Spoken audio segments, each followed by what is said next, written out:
પછી અહીં લોહીની નદીઓ વહેશે. જય મુરલીધર સુબાજી. જય સોમનાથ.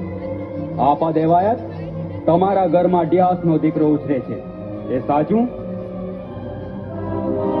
સાચું, બિલકુલ સાચું. સૌ જાણે છે. મલકને દેખતા જ નવગણ મારે ઘેર ઉછરે છે. આપા દેવાયત, સાપોલિયાને દૂધ પાવ છો કે અમારી સાથે વેર ભોર્યું? સોલંકીની બાદશાહી વિરુદ્ધ આહીરુઠી કાવતરા માંડ્યા છે કે? કાવતરું હોત તો સાચું સાસરું કહી દે. તઈ આને બીજું શું કહેવાય? મારે તો રાજભક્તિ પાડવી હતી. રાજ ડિયાસનો દીકરો મારે ઘેર ઉછળતો નથી, એને કેદમાં રાખેલ છે. એ મોટો થાત એટલે હું મારી જાતે જ એની ગરદન સોલંકીઓને સોંપી દેત. હું સોલંકીઓનો લૂણ હરામી નથી. વાહ, રંગ છે તમને આયર આપા દેવાયત. સોલંકીઓ તમારી રાજભક્તિને ભૂલશે નહીં. નવગણને અમારે હવાલે કરો. તમારો સંદેશો મળ્યો એટલે આયરાણી રાજની રીતે નવગણને મોકલવા તૈયાર કરી જ રહ્યા હશે. માણું મોકલો, આયરાણી પોતે નવગણને લાવશે. જાઓ જટ અને બાળ શત્રુને હાજર કરો.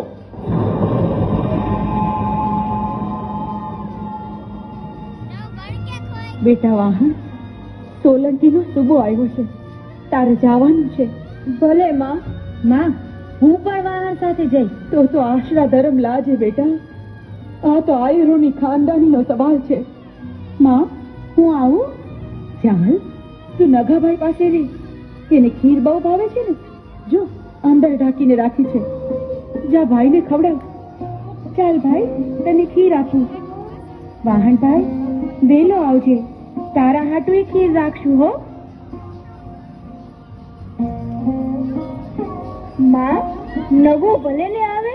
મારા પેટ, તુને કેમ સમજાવું? નગો અહીંયા આવે તો સુબો એને મારી નાખે. તો હું સુબાની ગળચી ચૂસી લાવવા. મારા લાલ, નગો રાજાનો કુંવર છે, જુનાળાનો ધણી છે. એ ઉગરી જાય એટલે તને મોકલું છું. તે ભલે ની, હું તો આયરનો દીકરો છું.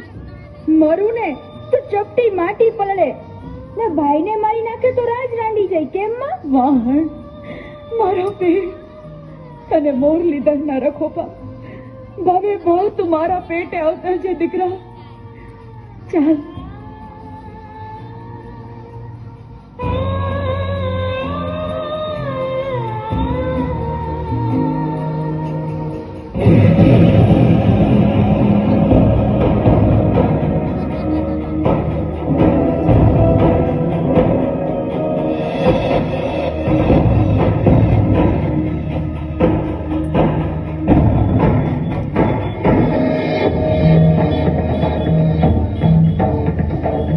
બાપા, આ ડિયાસ વસ્તી છેલ્લી જ્યોત ઓલવી દ્યો.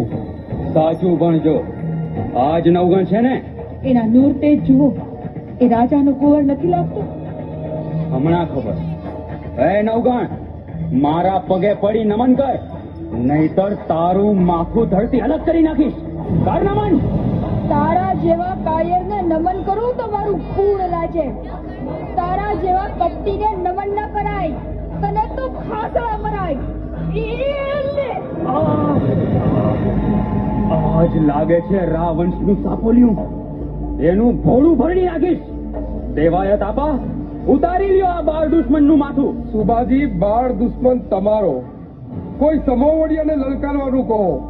આ તો દૂધબલ કહેવાય. થાય છે મારી શંકા સાચી છે. આ તમારો જ દીકરો લાગે છે. દેવાયતની રાજભક્તિ પર શંકા?